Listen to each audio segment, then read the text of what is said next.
సార్లు ఒక్కసారి ఇంటికి వెళ్ళిన తర్వాత నాన్న నీతో ఫ్రీగా ఉంటే అడగండి, నాన్న నీకు ఎన్ని కష్టాలు ఉన్నాయని చెప్పి పెద్ద చిట్టా చెప్తాడు బాస్. ఎన్నో అప్పులు ఉన్నాయి నాన్నకు, ఎన్నో ప్రాబ్లమ్స్ ఉన్నాయి నాన్నకు.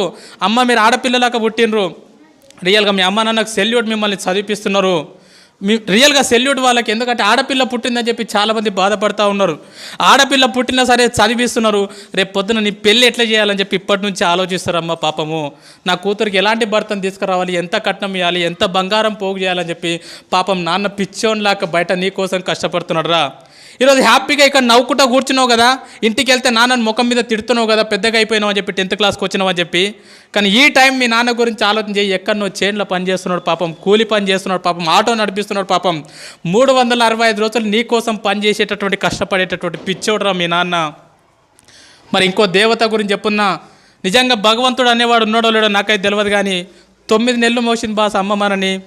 కానీ ఇంటికి పోతే అమ్మకు మనం ఏమి ఇస్తున్నాం తెలుసా? నీకేం తెలియదు ఊకో, మాట్లాడక ఎక్కువ మాట్లాడకు, నీకేం తెలుసు స్కూల్ గురించి, నీకేం తెలియదు ఊకో అని చెప్పి అమ్మని చీటికి మాటికి తిడుతున్నాం. రియల్గా గుండె మీద చేసుకొని చెప్పండి, అమ్మతో ప్రేమగా మాట్లాడి ఎన్ని రోజులు అయింది. చాలామంది పిల్లల్ని చూస్తూ ఉంటా నేను, వాళ్ళ అమ్మ నాన్న చనిపోయినప్పుడు ఎవరి జీవితం జరగొద్దా నేను అనుకుంటున్నా, కానీ ఖచ్చితంగా ఏదో ఒక రోజు మన అమ్మ మన నాన్న మనల్ని వదిలేసి వెళ్ళిపోతారా. ఎందుకంటే పెద్దగా అవుతూ ఉంటారు, వయసు ఎక్కువ అవుతూ ఉంటుంది కాబట్టి ఏదో ఒక రోజు మన అమ్మ మన నాన్న మనల్ని వదిలేసి వెళ్ళిపోతారు. అమ్మ నాన్న లేని వాళ్ళని అడగండి, వాళ్ళ విలువ ఏందో చెప్తారు. నాన్న లేని వాళ్ళు ఎవరున్నారా ఇక్కడ? వాళ్ళని అడగండి, నాన్న లేని జీవితం ఎంత ఘోరంగా ఉంటుందో. నాన్న లేని వాళ్ళని అడగండి, ఎవరైనా పిల్లల్ని వాళ్ళ నాన్న దొరకపోతే వాళ్ళకి అనిపిస్తుంది, అరే మా నాన్న ఉంటే ఇట్లా తీసుకుపోతుండేనేమో, మా నాన్న ఉంటే స్కూల్కి వస్తుండేనేమో నా గురించి అని చెప్పి చాలా బాధ అనిపిస్తుంది.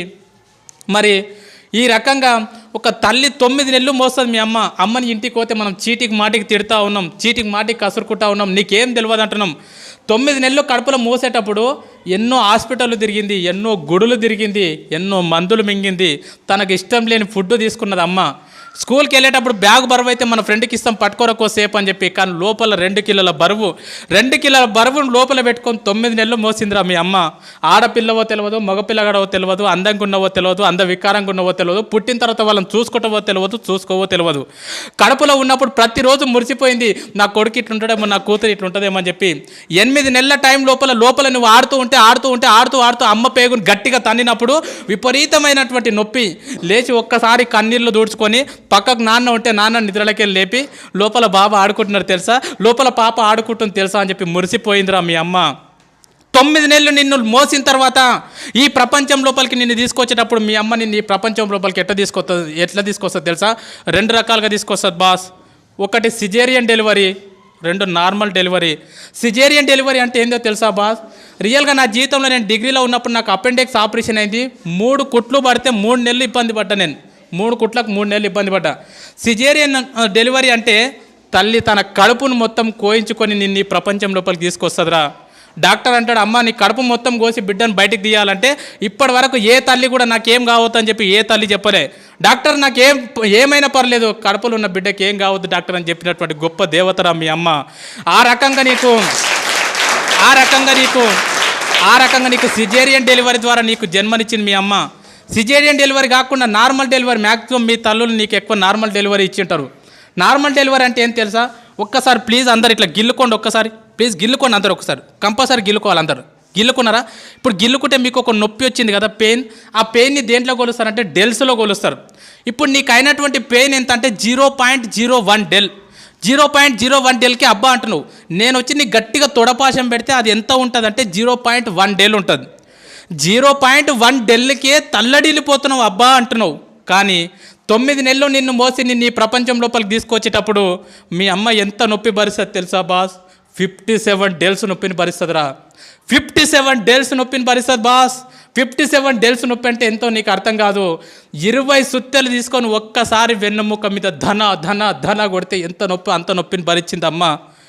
20 తేళ్ళు శరీరం మీద మొత్తం కొడితే ఎంత నొప్పి, అంత నొప్పిని భరించింది మీ అమ్మ నిన్ను ఈ ప్రపంచం లోపలికి తీసుకొచ్చేటప్పుడు. ఒక కాయన్ని తీసుకెళ్ళి ట్రైన్ పట్టాల మీద పెడితే ఎంత విస్తరిస్తుందో అంత నొప్పిని భరించింది అమ్మ. అంత నొప్పిని భరించి 9 నెలల తర్వాత అరుపుల మధ్యలో, కేకల మధ్యలో మొత్తం నేలకేసి కొట్టుకున్నది, గింజుకున్నది, గొంతు పోయేటట్లు అరిచింది. లేబర్ రూమ్లో జన్మనిచ్చింది బాస్. నువ్వు బయటికి వచ్చిన తర్వాత నువ్వు రక్తపు మడుగులో ఉంటే డాక్టర్ నిన్ను బ్లౌజులతో పట్టుకుంటే అమ్మ మాత్రం నిన్ను డైరెక్ట్ తీసుకొని పాపం ముద్దాడిందిరా. రక్తం మధ్యలో ఉన్నటువంటి నిన్ను తీసుకొని మల్లె పువ్వులాగా చేసి పెంచి పెద్ద చేసింది బాస్. తను నిన్ను పెద్దగా చేస్తుంటే ఎన్నోసార్లు తను పక్కకు తను తింటుంటే ఎన్నోసార్లు మూత్రం చేసినావు, ఎన్నోసార్లు బాత్రూమ్ చేసినావు. ఒక్కరోజు కూడా విసుక్కోకుండా తను తినేది పక్కకు పెట్టి అల్లారు ముద్దుగా పెంచి పెద్ద చేసిందిరా అమ్మ నిన్ను. అలాంటి అమ్మకు మనం ఏమి ఇస్తున్నాం? నీకేం తెలియదు పో. సపోర్ట్ చేయకుండా ఉండు. నువ్వు ఎక్కువ తక్కువ మాట్లాడకు. నువ్వు నీ బెస్ట్ ఫ్రెండ్ని ఒక మాటను వాడు రేపటి నుంచి నీతో మాట్లాడతాడు. మన బెస్ట్ ఫ్రెండ్ని ఒక మాట అంటే వాడు రేపటి నుంచి మనతో మాట్లాడాడు. మరి అమ్మని రోజు అన్ని మాటలు అంటున్నా కూడా ఎట్లా భరిస్తుంది? ఒకసారి ఆలోచన చేయండి. ఎన్ని మాటలు అన్నా కూడా, నువ్వు ఎన్ని బాధలు పెట్టినా కూడా ఈ ప్రపంచం లోపల మళ్ళీ నిన్ను అంతే ప్రేమగా చూసే దేవత ఎవరంటే మీ అమ్మనే బాస్, మీ అమ్మనే బాస్. ఎందుకంటే చాలామంది పిల్లల్ని బయట నేను చూస్తూ ఉన్నా, అమ్మ నాన్న ఉన్నప్పుడు వాళ్ళని పట్టించుకోరు. వాళ్ళు చచ్చిపోయిన తర్వాత ఇక తీసుకుపోయేటప్పుడు అక్కడ పాతి పెట్టేటప్పుడు వాళ్ళ కాళ్ళని పాలతో కడుక్కుంటా, నెయ్యితో కడుక్కుంటా, నీళ్ళతో కడుక్కుంటా, అమ్మ నువ్వు అంటే నాకు ఇష్టం అమ్మా, ఐ లవ్ యూ అమ్మ, ఐ లవ్ యూ నాన్న అని చెప్పి వాళ్ళు చచ్చిపోయిన తర్వాత గొంతు చించుకొని అరుస్తూ ఉంటారు, నువ్వు అంటే నాకు ఇష్టం అమ్మా అని చెప్పి. వాళ్ళు చచ్చిపోయిన తర్వాత నువ్వు చూస్తే, నువ్వు ఏడిస్తే వాళ్ళకి తెలుస్తుందా? చచ్చిపోయిన తర్వాత అమ్మా నువ్వు నాకు అంటే ఇష్టం అంటే వింటదా? చచ్చిపోయిన తర్వాత వింటారా బాస్? చచ్చిపోలేదు కదా, బతికే ఉన్నారు కదా, మీకోసం 365 రోజులు కష్టపడుతున్నారు కదా. ఈరోజు ఇంటికి వెళ్ళిన తర్వాత చెప్పండి, అమ్మ నువ్వు అంటే నాకు చాలా ఇష్టం అమ్మా, నన్ను ఎట్లా కన్నావమ్మా, అసలు నేను ఎంత లక్కీ అమ్మా, నా కోసం ఎంత కష్టపడుతున్నావు అమ్మా అని చెప్పి. అమ్మకి ఎన్నిసార్లు థ్యాంక్స్ చెప్తున్నారు? ఎవరు చెప్పట్లే అమ్మకి థ్యాంక్స్. అమ్మకు నువ్వు థ్యాంక్స్ అని చెప్తే కూడా అర్థం కాదు. మరి మన కోసం ఇంత కష్టపడి మనని ఈ ప్రపంచం లోపలికి తీసుకొచ్చినటువంటి మన అమ్మ నాన్నని మనం సంతోషపెట్టాలంటే మనం చేయాల్సినటువంటి చిన్న పని మంచిగా చదువుకోవడమే. నువ్వు ఈరోజు మంచిగా చదువుకొని అన్ని పాస్గా ఇదే టీచర్లు మీ ఊరికి వచ్చినప్పుడు అబ్బా నీ కొడుకు బాగా పాస్ అయ్యింది అమ్మ, నీ కూతురు బాగా పాస్ అయిందంటే ఆ నొప్పిని మొత్తం మర్చిపోతుందిరా అమ్మ. అరే నా కొడుక నా కూతురు అరే సారులు గొప్ప చెప్పిర్రు అని చెప్పి. ఆల్రెడీ అమ్మ కడుపు కోతబెట్టి ఈ ప్రపంచం లోపలికి వచ్చినాం. రేపు పొద్దున కాలేజ్ చేస్తుంటేనో ఇంకేదో చేస్తుంటో ఎవరో పరిచయం అయ్యారని చెప్పి ముఖం తెలవని వాళ్ళతో ఇంట్లోకి వెళ్ళిపోయి అమ్మ నాన్న గుండెల మీద దాన్ని వెళ్ళిపోవద్దురా. ఎంతమందిని చూస్తున్నాం బయట, యూట్యూబ్లో చూస్తున్నాం, దాంట్లో దీంట్లో చూస్తున్నాం. ఎవరో ముఖం తెలవనోడు పరిచయం అయితే 2 సంవత్సరాల పరిచయానికి అమ్మ నాన్నని కాదంటున్నారు. వద్దు పో, మీరు వద్దు నాకు వీడే కావాలి. ఎంత బాధ ఉంటుంది పాపం. 9 నెలలు మోసి అంత నొప్పి భరించి ఈ ప్రపంచంలోకి తీసుకొచ్చినటువంటి ఒక కూతురు నువ్వు వద్దుపో నాకు వీడు కావాలని చెప్పి గుండెల మీద తన్ని వెళ్ళిపోతుందంటే ఆ తల్లిదండ్రులకు ఎంత బాధ ఉంటుందో ఆలోచన చేయండి. నా నంబర్ 1 స్కూల్లో చదువుతున్నటువంటి ప్రతి అమ్మాయికి ప్రతి అబ్బాయికి చేతులు ఎత్తి నమస్కరించి చెప్తున్నా, జీవితంలో మీ పెళ్లి చేసే అదృష్టం మీ అమ్మ నాన్నకి ఇవ్వండిరా. మీ పెళ్లి చేసే అదృష్టం మీ అమ్మ నాన్నకి ఇవ్వండి. రేపు పొద్దున మీ పెళ్లి చేసే టైంకి ఊరు తిరగాలి నీకోసం. నా కూతురుకు అబ్బాయి కావాలని చెప్పి, నా కొడుకుకు అమ్మాయి కావాలని చెప్పి ఊరు తిరగాలి. అంతేగాని ముఖం తెలియనుతో నువ్వు వద్దు అని చెప్పి అమ్మ నాన్నను వదిలేసి మాత్రం వెళ్ళిపోకండి. అమ్మ నన్ను వదిలేసి వెళ్ళిపోయినాం అనుకో బాస్, వేస్ట్. నన్ను అడిగితే చాలా వేస్ట్. ఎంతోమంది చేస్తూ ఉన్నారు బయట, వాళ్ళకి తెలియదు ఇంపార్టెన్స్. సరే ఈ ఎగ్జామ్లో బాగా కష్టపడతాం, చదువుకుంటాం, ఇంట్రెస్ట్ పెట్టి ఈ ఫైర్ నీకు అర్థమైంది. ఇన్ కేస్ నువ్వు ఎంత కష్టపడి చదువుకున్నా రేపు పొద్దున యాన్యువల్ ఎగ్జామ్ అప్పుడు నీ హెల్త్ బాగాలేకనో సంథింగ్ ఏదో ఫెయిల్ అవుతావు. ఒక్కొక్కసారి ఫెయిల్ అవుతాం. ఫెయిల్ అయితే వేస్టా? కాదు. మరి మా 10 పాయింట్స్ తెచ్చుకోమన్నాక తెచ్చుకోండి, మ్యాక్సిమం ప్రయత్నం చేయండి. అనుకోకుండా కనుక ఫెయిల్ అయినారనుకో దయచేసి చెప్తున్నా, మన లైఫ్లో సూసైడ్ అనే మాట ఉండొద్దు. సూసైడ్ చేసుకోవద్దు.